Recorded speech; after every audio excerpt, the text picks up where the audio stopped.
This might be one of the most important videos that I'll share when it comes to understanding the geography of the wars against the Plishtim. I'm giving away the key to the riddle. And so a lot of the videos will come back to support the idea that I'll be trying to put forth here, Bezrat Hashem. Again, we revisit a site we've been to. And again, the goal here is the opportunity to take things to a whole new level. There are different opinions today regarding the location of Mitzvah. Some say here by the Tziyun of Shmuel Hanavi, and others say by a place off in the distance called Tel El Nasbe.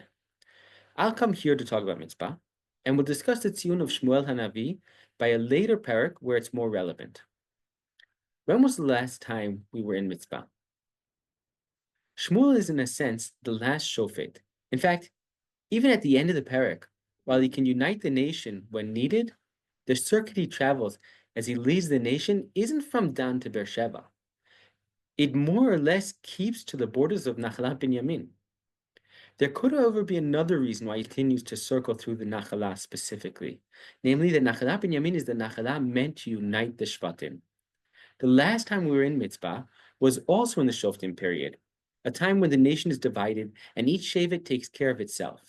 But when we finally did unite, though we united towards the bitter goal of wiping out Binyamin, we united here by Mitzvah.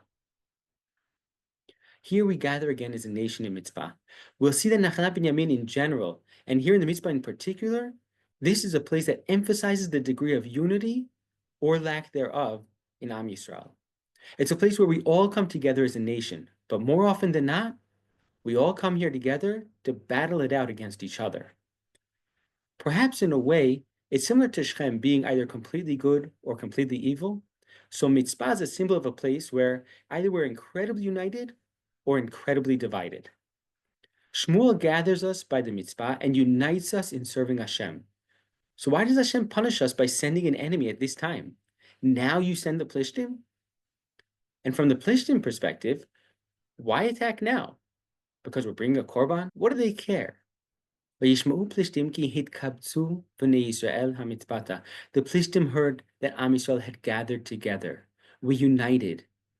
The idea I'll try to bring forward, and by this point in the program, it probably won't surprise you, is that the Plishtim's greatest fear is that Am Yisrael will unite.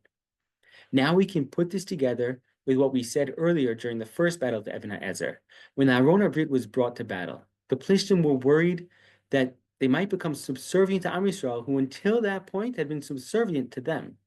Meaning, as long as the Plishtim had the upper hand, they could control and take advantage of Am Yisrael.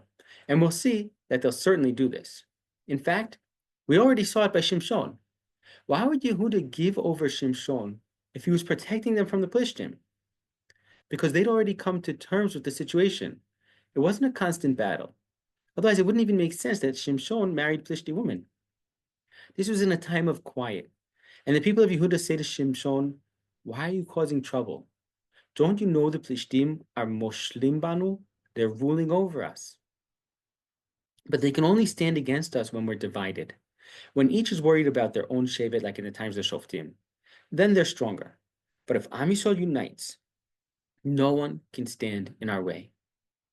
As such, perhaps the key strategy of the Plishtim throughout their battles with us is the main goal of keeping us divided. As soon as the Plishtim see that we've united by mitzvah, they gather to fight us. But this isn't like the last war, which actually took place by Even HaEzer. Here, not only are we united, but Shmuel unites us with Hashem. Unlike last time when we believed in the Aron, this battle is a tikkun, as it starts off with Shmuel helping us to rededicate ourselves to Hashem. When Shmuel takes a boulder and symbolically creates a memorial showing that Hashem has helped us until this point, he's in essence saying that though geographically this battle took place in a different area than the last one, which was by Even HaEzer, here this is a tikkun for what we messed up there. Here Hashem is our Even HaEzer. And sure enough, our enemies couldn't stand against us when we were one united nation. So we finally figured it out, right? If we unite, we'll defeat our enemies. Just two problems with this. The first is that uniting may not be as simple as at first glimpse, especially when our enemies know this already and will try at all costs to prevent it. And second, is that really all that we need? Didn't we forget the second part of the equation here about serving Hashem properly? Apparently we did. And that's what we're going to see in the very next parak.